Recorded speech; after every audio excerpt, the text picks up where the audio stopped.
If you consider this revolting and perverted, understand that you will be seen as an intolerant, shallow person who should visit a psychiatrist. This is a usual playground slide. You don't believe it? Take a closer look. A boy of 5 is sliding down right there. This playground slide is in Norway, and it was put there in order to bring up children in a proper way, not to feel shy, but to be developed. Are you shocked? Well, if so, it means that you are backward and not able to appreciate how modern civilization has evolved. Not long ago, Europeans decided to civilize their citizens from the cradle in order to reduce the number of such stupid people.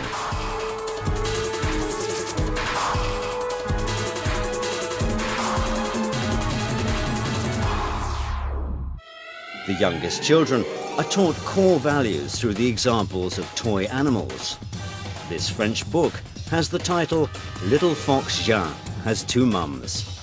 And here is a story about a baby penguin entitled The Tango of Two Fathers. Why not? Preschool teachers in kindergartens read such books to children. Teachers use special methods and techniques which are being worked out in ministries. For example, the Danish Ministry of Equality has printed a guideline for nursery teachers called Kindergartens, where there is a place for peppy princes and pirate princesses. In Latvia, you can find books for boys entitled The Day When Carlis Was Carleen, and for girls, The Day When Ruta Was Richard, published under the patronage of the ministry. And you encounter the same situation in Germany. For instance, the pupils of one German school swapped sexes. In honor of Gender Equality Day, boys and girls cross-dressed. In fact, everybody took part, both teachers and students, because, according to Europeans, it helps to reach mutual understanding. Schüler sich in der Schule, wo sie sehr lange in ihrer Jugend sind, nicht verstellen müssen, sondern sein können, wer sie sind. If you're shocked by all this, that handicraft and PE teachers can come to school in a skirt with makeup and high heels, and a maths teacher can come to school wearing men's trousers and false beard, then it means you are backward. LGBT ideologists are sure that a man in his infancy is neuter. That's why he can later choose who he wants to be, he, she, or it. These cute boxes are not sold in sex shops, but are given out in kindergartens in Basel, Switzerland. Plastic boxes are made for children of 4 years and upward. A complete set is made up of queer dolls, special illustrated books, and toys imitating genitals. But that's not the worst. The most horrible thing is that nowadays kids are transformed and become some kind of neuter. A creature that doesn't know who it is, male or female.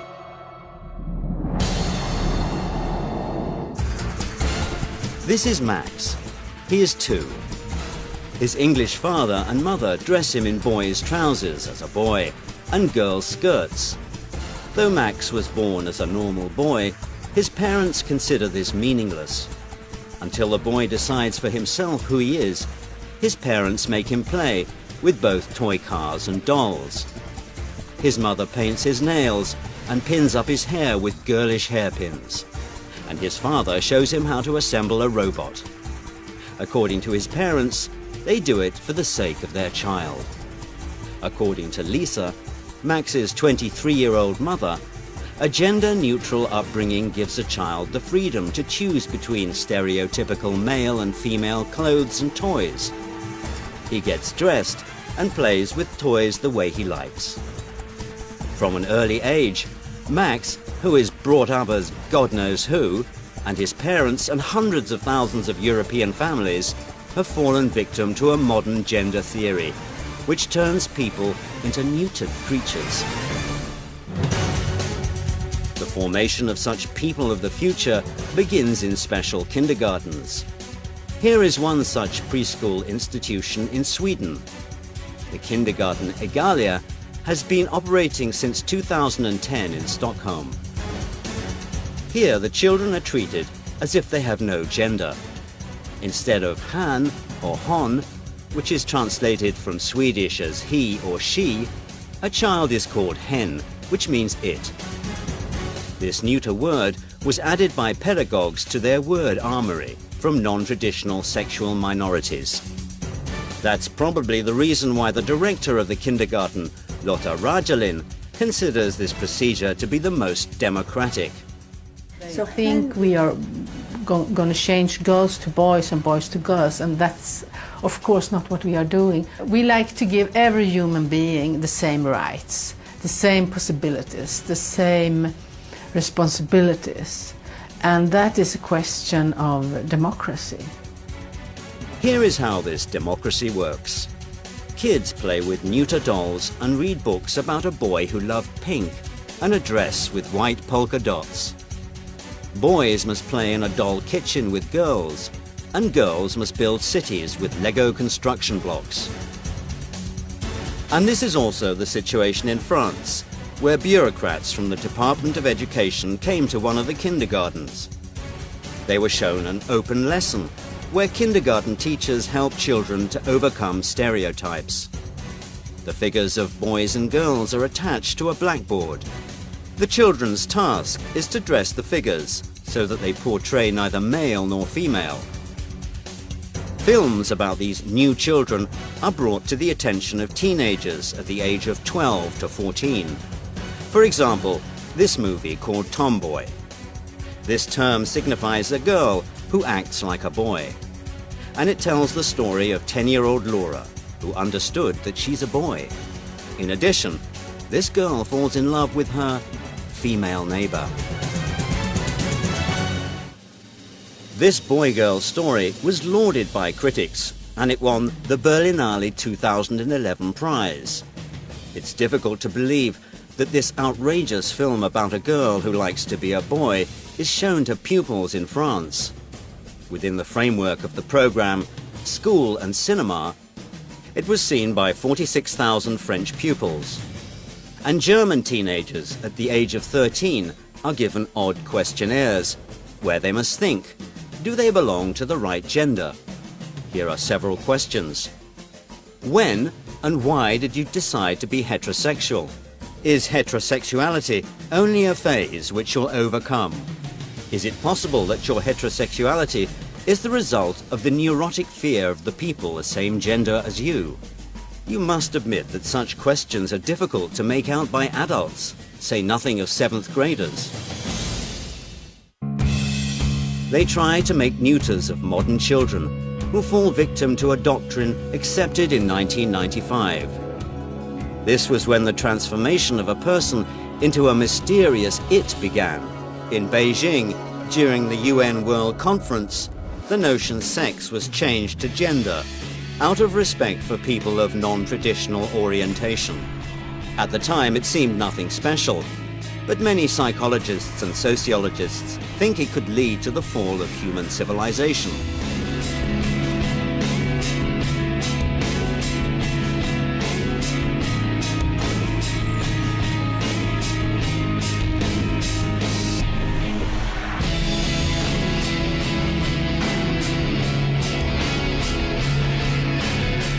It is against nature. The concept of gender mainstreaming, it's an ideology, it's not a science. Although you can study gender mainstreaming, gender studies, you can study in European universities, but it's not a science, it is an ideology. It's an ideological study, and this ideology says that the social gender, the social sex is only trained and educated, achieved by education, and that beside the roles of men and women are many, many other roles one can choose for himself, and that is a big enrichment of personal life to choose one of those roles. To impose, for example, homosexual relationships as normal as heterosexual relationships. The ideology says that also heterosexual behavior is achieved, so we should keep for the children the gates open to choose the sexual identity. How did it happen that conservative Europe having honored family traditions and traditional values, began to accept the freedom of minorities and legitimized the corruption of kindergarten children. The fact is that nowadays many followers of non-traditional European values are in the halls of power, as the analysts say. This is Auden Lysbakken, a Norwegian politician and millionaire who doesn't conceal his non-traditional orientation. Not long ago, he headed the Ministry of Children and Family Development, and now he is the leader of one of the left parties in Norway. Having left his ministerial position, Lysbakken donated 13 million krones to promote a new program of non-traditional sexual education in Norway's kindergartens and schools. And this is Daniel Cohn-Bendit. He is the leader of the united faction of the Green Party in the Euro Parliament, a man who started his career as a kindergarten teacher in Frankfurt am Main, where he was accused of paedophilia and, moreover, a few decades ago, casually depicted shocking things on French TV. C'est quand même, il faut être honnête, sérieux, un petit gosse. Moi j'ai travaillé avec avant les tout petits, là, les tout petits c'est autre chose, mais avec des gosses qui avaient entre 4 et 6 ans. Bah, vous savez, quand une petite fille de 5 ans et demi commence à vous déshabiller, oh là, c'est fantastique. Do you want your children to be neuter? Do you want them to read fairy tales about the love of two princesses, or about a happy marriage between two bearded princes? Okay, then go on and keep mum, and support same-sex marriages. And in this case, in a few years, all family values will likely be destroyed.